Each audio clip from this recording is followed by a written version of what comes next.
প্রথম কথা হচ্ছে এই যে রবীন্দ্রনাথের খেয়া নামক যে কবিতাটি আমরা আজকে পড়ব, এই খেয়া কবিতাটার অর্থ কিন্তু দ্বিবিধ।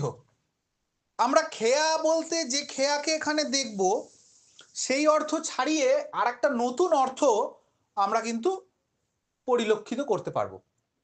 সেটা খোঁজাটাই হচ্ছে আমাদের এই কবিতার মূল উদ্দেশ্য। আমরা কবিতাটা পড়তে পড়তে ব্যাপারটা একটু দেখে নেবো। প্রথম কথা হচ্ছে খেয়া মানে কি? খেয়া মানে কি কেউ বলতে পারবি? খেয়া মানে নৌকা।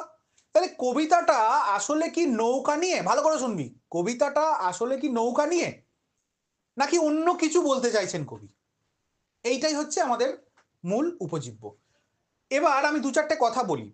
যে কোনো লেখা পড়বার আগে সেটা কোন সময়ে লেখা হচ্ছে এটা জেনে নেওয়াটা খুব প্রয়োজন। এটা আমি আগের দিনই বলেছি। এই যে খেয়া কবিতাটা রবীন্দ্রনাথ ঠাকুর লিখছেন, সেটা হচ্ছে এমন একটা সময়ে লেখা যে সময়ে কিন্তু বিশ্বযুদ্ধের প্রেক্ষাপট, সারা পৃথিবী জুড়ে একটা যুদ্ধের মনোভাব, সারা পৃথিবী জুড়ে অস্ত্রর জয়গান, সারা পৃথিবী জুড়ে অশান্তির বাতাবরণ, সারা পৃথিবী জুড়ে মানুষে মানুষে ভেদাভেদ, হীনতা, রক্তারক্তির একটা চিত্রায়ন। এই রকম পরিস্থিতিতে রবীন্দ্রনাথ ঠাকুর খেয়া কবিতাটা লিখছেন।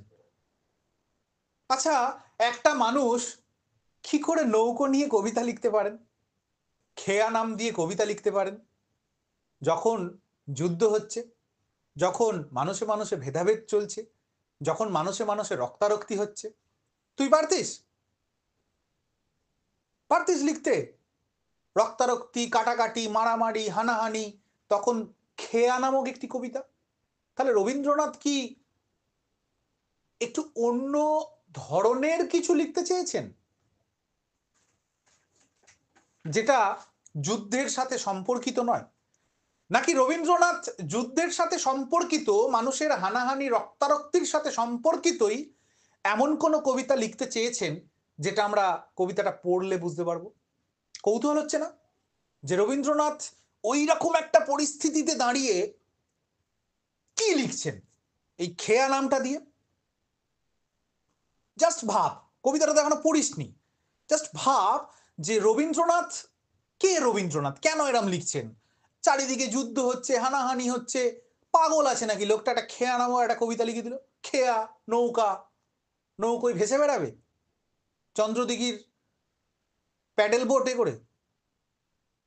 নৌকো তো একটা ঘুরে বেড়ানোর একটা অনুষঙ্গ। আমরা কবিতাটা এবার চটপট পড়ে ফেলি। খেয়া নৌকা পারাপার করে নদীর স্রোতে, কেহ যায় ঘরে, কেহ আসে ঘর হতে, দুই তীরে দুই গ্রাম আছে জানাশোনা, সকাল হইতে সন্ধ্যা সকাল হইতে সন্ধ্যা করে আনাগোনা। খুব সহজ একটা কবিতা। বলছে খেয়া নৌকা পারাপার করে নদী স্রোতে। খেয়া নৌকা কি করছে? পারাপার করছে নদীর স্রোতে। নদীর স্রোত দুটো পার, খেয়া নৌকা এপার থেকে ওপার পারাপার করছে। কি বললাম? নদীর স্রোতে নৌকা বয়ে চলেছে এপার আর ওপার। সারা দিন ধরে এই পারাপার জারি রয়েছে। কেহ যায় ঘরে, কেহ আসে ঘর হতে। এবং স্বাভাবিকভাবে আমরা দেখতে পাচ্ছি কেহ ঘরে যাচ্ছে, অর্থাৎ কেউ বাড়ি ফিরে যাচ্ছে, আবার ওই পার থেকে কেউ হয়তো বাড়ি থেকে এদিকে আসছে, আবার এপার থেকে হয়তো কেউ হয়তো বাড়ি থেকে ওদিকে যাচ্ছে। এভাবেই চলছে সারাদিনের আনাগোনা। তোরা একবার দেখবি কখনো একা বসে প্ল্যাটফর্মে বসে দেখবি ট্রেন চলে যাচ্ছে, একা বসে থাকবি কোনো কাজ ছাড়া, সবসময় তো জাস্ট কাজে। যত মানুষ আছে ভাববি, একটু ভাবার চেষ্টা করবি, ওই মানুষটা আছে কোথায় গেছিল, এই মানুষটা কোথায় গেছিল, হালুসার মতো মরেই একবার দাঁড়াবি। যখন বাস যাবে দেখবি কত লোক যাচ্ছে, আচ্ছা ওই লোকটা কোথায় গেছিল? সারাদিন তো কেউ না কেউ কোনো না কোনো কাজে যাচ্ছে। রবীন্দ্রনাথ এটাই ধরতে চেয়েছেন আপাত দৃষ্টিতে, যে কেউ আসছে ঘর থেকে, কেউ যাচ্ছে ঘরে, কেউ গৃহের ঢুকছে, কেউ গৃহ থেকে বেরোচ্ছে। দুই তীরে দুই গ্রাম আছে জানাশোনা, দুটো তীরে দুটো গ্রাম, এবং উভয়ের মধ্যেই জানাশোনা চেনা জানা রয়েছে। এরম নয় যে দুটো তীরে দুটো গ্রাম, কেউ কাউকে চেনে না, শহরের মতো ব্যাপার তো নয়। শহরে যেমন এ বাড়ির লোক ও বাড়িকে অনেকটা কম ছিল, যেটা প্রাসঙ্গিক খুব, এরম নয় যে তার মধ্যে কোনো অবাস্তবতা আছে। প্রত্যেকে বিভিন্ন জায়গা থেকে উঠে এসে একত্রে বাস করে এবং নাগরিকতার যে বাতাবরণ সেটির জন্ম দেয়। কিন্তু গ্রাম তো তা নয়। গ্রাম হচ্ছে আজন্ম কাল ধরে যেখানে লালিত হচ্ছে যে পরিসর, প্রকৃতির আশ্রয়ে যেটা বেড়ে উঠছে, সেখানে তো সবাই সবাইকে চিনবে। এখান থেকে 5 মাইল দূরে যার বাড়ি তাকেও আমরা চিনি, শুধু একেই দেখলাম ওকে চেনে না বলছে। তো এই যে চেনাশোনা জানাশোনার যে ব্যাপারটা, এটা কিন্তু মানুষে মানুষে শুধু নয়, একটা গ্রামের সঙ্গে আর একটা গ্রাম কিন্তু একে অপরের জানাশোনা। সকাল হইতে সন্ধ্যা করে আনাগোনা, কি বলতে চাইছে? এই খেয়া পাড়াটা সকাল থেকে সন্ধে অবধি আনাগোনা করছে। এই 4টে লাইনে কোনো বুঝতে অসুবিধা হয়েছে কারো? আবারও বলছি 4টে লাইনে কি আছে ভালো করে শুনে নে। যে খেয়া নৌকা পারাপার করছে নদীর স্রোতে, খেয়া এপার থেকে ওপার যাচ্ছে নদীর স্রোতে, কেউ ঘরে যাচ্ছে, কেউ ঘর থেকে বেরিয়ে আসছে, দুদিকে দুটো গ্রাম রয়েছে একে অপরকে যারা চেনে। তারপর কি বলা হলো সকাল থেকে সন্ধ্যা এইটা কিন্তু জারি থাকে। তারপর বলছে পৃথিবীতে কত দ্বন্দ্ব কত সর্বনাশ, নতুন নতুন কত গড়ে ইতিহাস।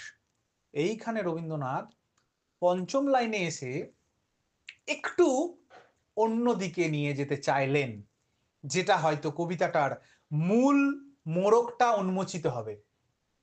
ডিমের খোলাটা আমরা দেখছিলাম এতক্ষণ, ভেতরে তো একটা ডিম রয়েছে, তার ভেতরে আবার কুসুম রয়েছে। একটা কবিতাও ঠিক এরকম, প্রথমে খোলাটাকে ছাড়াতে হয়, তারপর সাদা অংশটা, তার ভেতরে একদম সলিড পুষ্টিকর সব থেকে যেটা কুসুমটা থাকে। এভাবেই কবিতাটা আমরা ছাড়িয়ে নেব। কি দেখব? বলছে পৃথিবীতে কত দ্বন্দ্ব কত সর্বনাশ, নতুন নতুন কত গড়ে ইতিহাস। সেই যে বললাম বিশ্বযুদ্ধ, কি করে রবীন্দ্রনাথ পারবেন একটা সাধারণ নৌকা পারাপারের কবিতা লিখতে? তাহলে তো তিনি বিশ্বকবি হতেন না, তাহলে তিনি নিঃস্ব কবি হয়ে যেতেন। তিনি বিশ্বকবি। সারা বিশ্বের যে সংবেদনশীলতা, সংবেদনশীল মানে কি, সমস্ত খবরাখবর তার কানে আসছে এবং সেটা তার শিল্পের মধ্য দিয়ে ফুটে উঠছে, দ্যাট ওয়াজ সংবেদনশীল। সমস্ত বিশ্বে যা যা ঘটছে সেটার সম্পর্কে সে ওয়াকিবহল, তার একটা দায়বদ্ধতা রয়েছে, সেই কথাটা সে তার লেখার মধ্য দিয়ে ফুটিয়ে তুলবে। সারা পৃথিবীতে এখন কি চলছে যে সময় কবি কবিতাটা লিখছেন? যুদ্ধ, বিশ্বযুদ্ধের পরিস্থিতি, হানাহানি, মারামারি, রক্তারক্তি, বলেছিলাম প্রথমে, বলেছিলাম তো। সেইটাই বলতে চাইছে পৃথিবীতে কত দ্বন্দ্ব, সারা পৃথিবী জুড়ে চলছে কি দ্বন্দ্ব। দ্বন্দ্ব মানে কি? শুধু যুদ্ধ নয়, দ্বন্দ্ব হচ্ছে সবকিছু, সমস্ত ভেদাভেদকে দ্বন্দ্ব বলা হয়। তোর সঙ্গে আমার মনের মিল নেই, দ্বন্দ্ব। তোর সঙ্গে আমার যুদ্ধ, দ্বন্দ্ব। এর সঙ্গে ওর বনছে না, দ্বন্দ্ব। দুটো সিদ্ধান্তের পার্থক্যকে দ্বন্দ্ব বলা হয়। আবারও বলছি, দুটো সিদ্ধান্তের পার্থক্যকে দ্বন্দ্ব বলা হয়। কি সিদ্ধান্ত? তুই চাইছিস সেটা হোক, সে চাইছে সেটা হোক, এই করেই তো লাটালাটি লাগে মানুষে মানুষে, দেশে দেশেও তাই। আমাদের মানুষে মানুষেও যে নিয়ে লাটালাটি লাগে, দেশ তো মানুষের বাইরে নয়, দেশ তো মানুষ দিয়েই গড়া, তাহলে দেশে দেশে লাটালাটি তাই নিয়েই লাগবে। তাহলে এই যে দ্বন্দ্বের কথা বলা হয়েছে সারা পৃথিবী জুড়ে, এই দ্বন্দ্বটা আসলে সারা পৃথিবীর একটা চিরন্তন সত্য। রিজু, বুঝতে পারছিস? তাহলে আমরা দেখতে পেলাম পৃথিবী জুড়ে চলছে দ্বন্দ্ব, অর্থাৎ বিশ্বযুদ্ধের পরিস্থিতি, এবং বলছে কত সর্বনাশ, নতুন নতুন কত গড়ে ইতিহাস। এই সর্বনাশ হচ্ছে এবং নতুন নতুন করে ইতিহাস গড়ছে। এই দেশকে ধ্বংস করে দিয়ে আবার একটা নতুন সাম্রাজ্য গড়ে উঠছে, ওই দেশকে ধ্বংস করে দিয়ে আর একটা নতুন সাম্রাজ্য গড়ে উঠছে।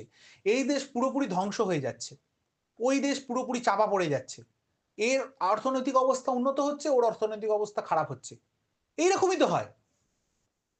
যুদ্ধ হলে একজন জেতে একজন হারে, একজন হাসি মুখ ফোটায় একজন কাঁদে।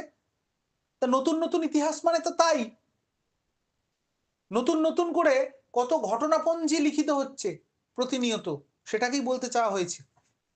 রক্ত প্রবাহের মাঝে ফেনাইয়া ওঠে সোনার মুকুট কত ফুটে আর টুটে। খুব ইম্পর্টেন্ট লাইন এই জায়গাটা, খুব ইম্পর্টেন্ট লাইন। কেন? রক্ত প্রবাহের মাঝে ফেনাইয়া ওঠে সোনার মুকুট কত ফুটে আর টুটে। এইখানে রবীন্দ্রনাথ তার সিগনেচারটা করলেন। তিনি যে কত বড় মাপের কবি তার প্রমাণ দিলেন এখানে, যে বললেন এবার তোদের প্রশ্ন হচ্ছে যে কেন খেয়াটা দিয়ে শুরু হলো, সেটা আসছি শেষে।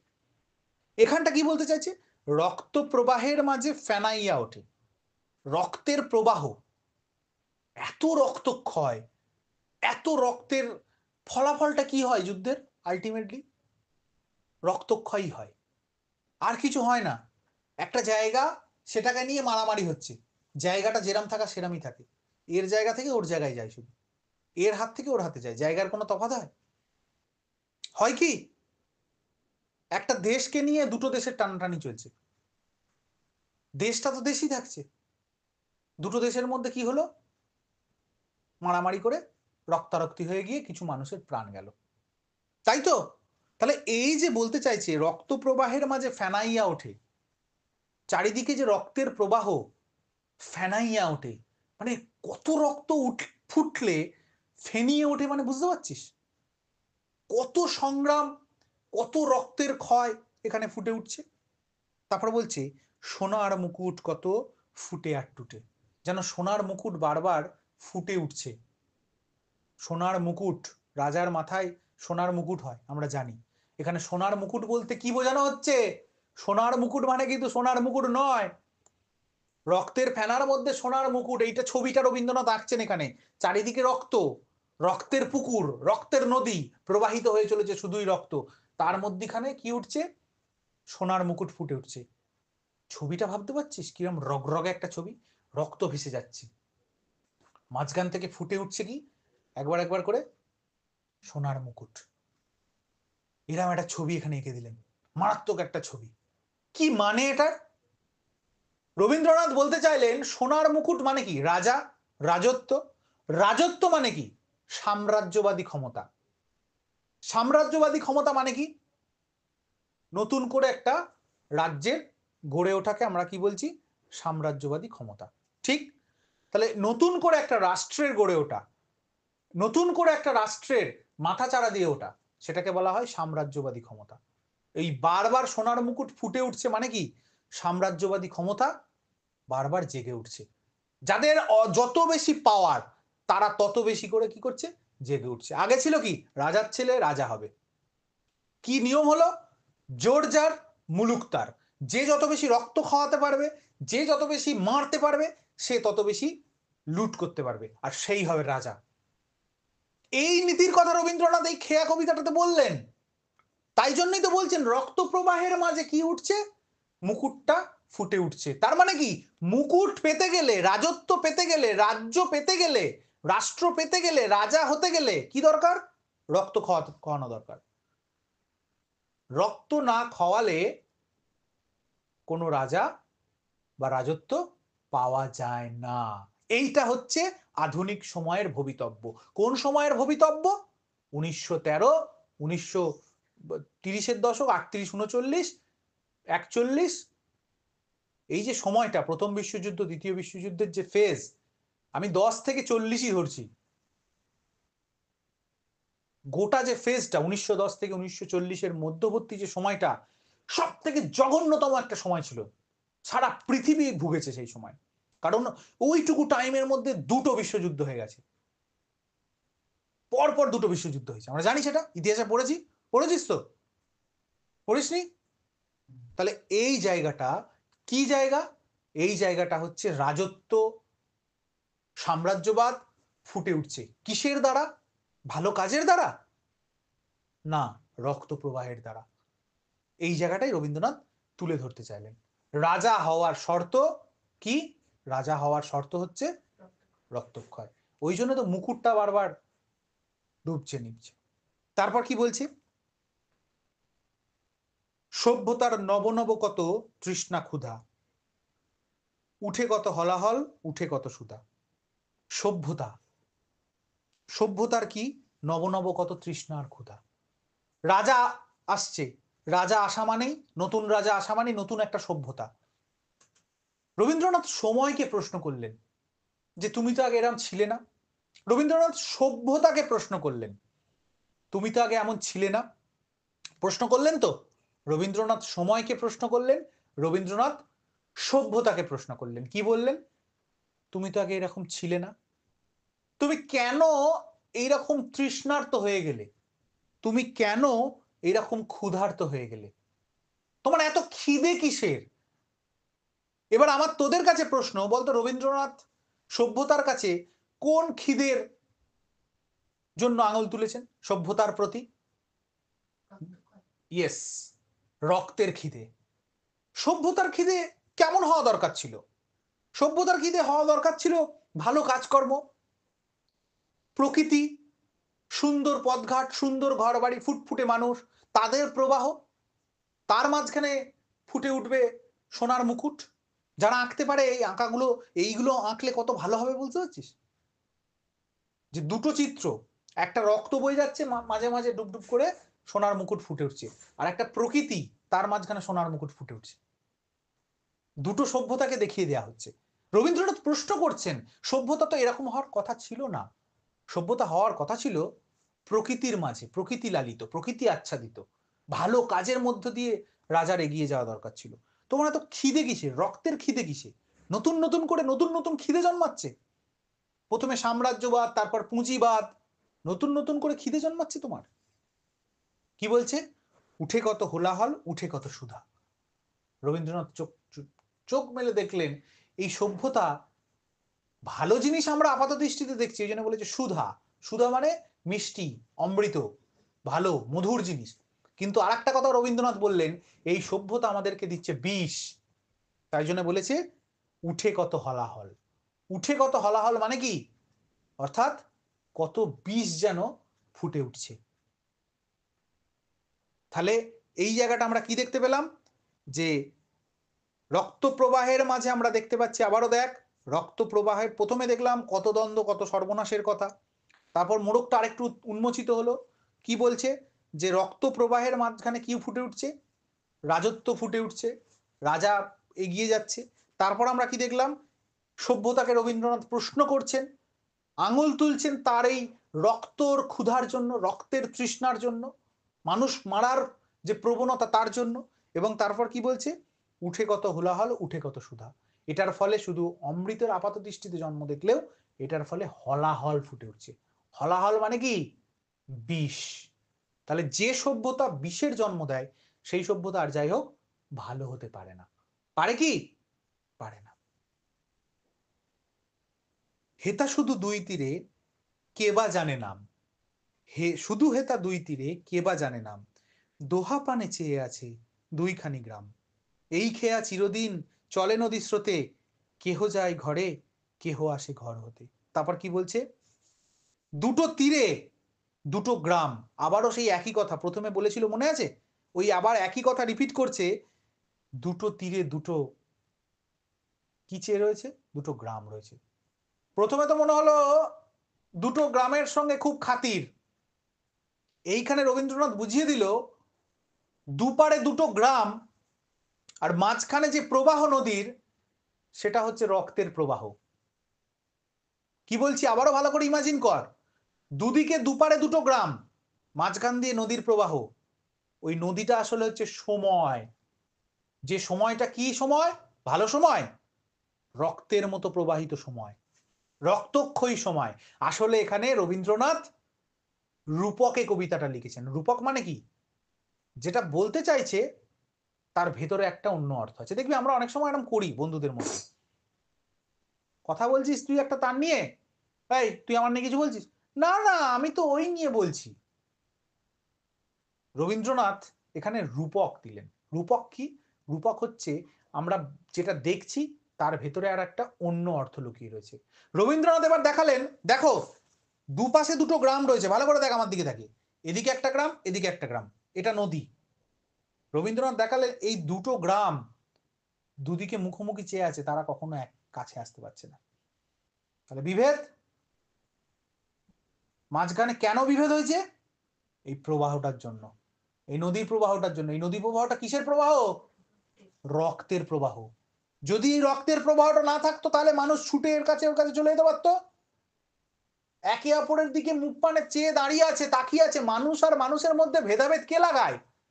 সাম্রাজ্যবাদী ক্ষমতা ইংরেজরা লাগিয়ে দিয়েছিল, ভারতীয়দের মধ্যে একে অপরের সাথে ভেদাভেদ লাগিয়েছিল, হিন্দু মুসলমানের মধ্যে ভেদাভেদ লাগিয়েছিল। কিসের লোভে লাগিয়েছিল? ভারতবর্ষকে শোষণ করবে বলে, তাই তো? সেটাই তো বলতে চেয়েছে এখানে। এখানে তো কোনো নৌকার কথা নেই, এখানে কোনো নৌকার কথা আছে? কোনো নৌকার কথা নেই। ম্যাজিক, ম্যাজিক কবিতা, ভেতরে অন্য একটা অর্থ আছে। কি আছে? এদিকে একটা গ্রাম, ওদিকে একটা গ্রাম, গ্রাম নয়, মানুষ আর মানুষ। এইদিকে একটা সভ্যতা, এদিকে একটা সভ্যতা, মাঝখানে রয়েছে কি? সাম্রাজ্যবাদী ক্ষমতা, নদীর প্রবাহ, যেটা কি করছে? রক্ত বয়ে চলেছে।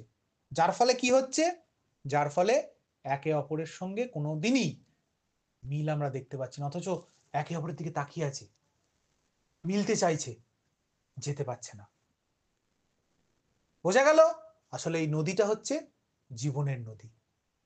জীবনটা এরকমই, জীবনটা এরকমই রক্তাক্ষয়ী, জীবনটা এরকমই কঠিন, জীবনটা সহজ নয়, জীবনটা প্রকৃতি লালিত নয়। রবীন্দ্রনাথ এটাই বলতে চাইলেন। এই খেয়া চিরদিন চলে নদীর স্রোতে। এই খেয়া, যে খেয়ার কথা বলছে, এই খেয়াটা আবার, খেয়াটা এবার বুঝিয়ে দিতে হবে এই খেয়াটা কি। এই খেয়া চলে চিরদিন চলে নদীর স্রোতে, কেহ বা যায় ঘরে, কেহ বা আসে ঘর হতে। এবার খেয়াটা তাহলে কি? খেয়াটা আসলে হচ্ছে মানুষের জীবন। ওই নদীর প্রবাহের, জীবন প্রবাহের মধ্যেই যে জীবন, খেয়া হচ্ছে সেটাই।